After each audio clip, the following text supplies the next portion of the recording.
What's up mga taga-Kanliba? Ito nga pala yung gawa ko na nakarang araw. Ito pala yung mga pininluto ko nung nakarang araw. Parang ano lang, gabi, kahapon lang. Yan, nagluto ako ng native na mustasa.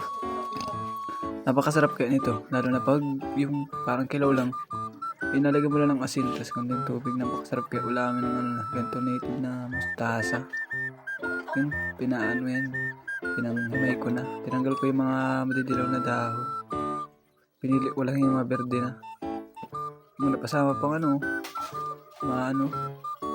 may kain. Tapos yan, itong halo natin dyan, pilipitin. Tapos yan, nugasan ko na yan. Tapos nagpaga na ng nyug. Yan. Pinapaga ko sa kapatid ko kasi nga mas katamamit.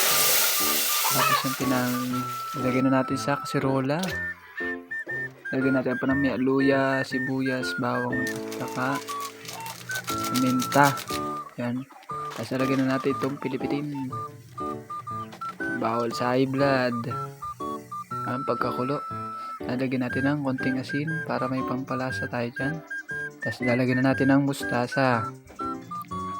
Tapos pagkatapos natin maglagay ng mustasa, halo-haluin natin yan ng konti.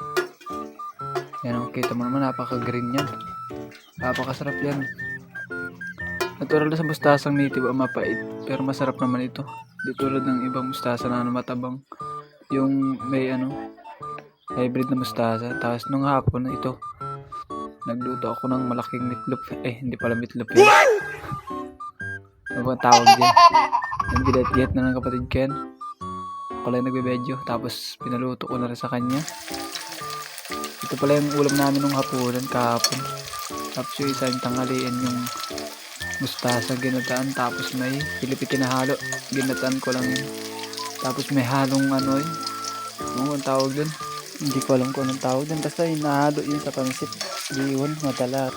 May nabibili din ganito sa palengke. Medyo matigas na nga lang.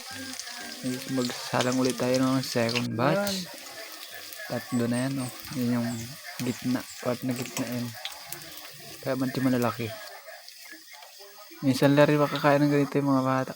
Kaya ubos talaga. Wala matitira dyan.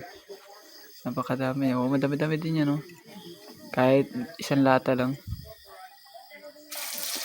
Hindi pala ito tutulad ng spam. Parang medyo malalat-alat itong konti. Hindi tulad ng spam na masarap talaga. Kahit papakin mo. Parang style ham ito Pwede mo pala man sa tinapay. Tapos yan, luto na yan mga idol. Mag food trip na lang tayo. Thank you.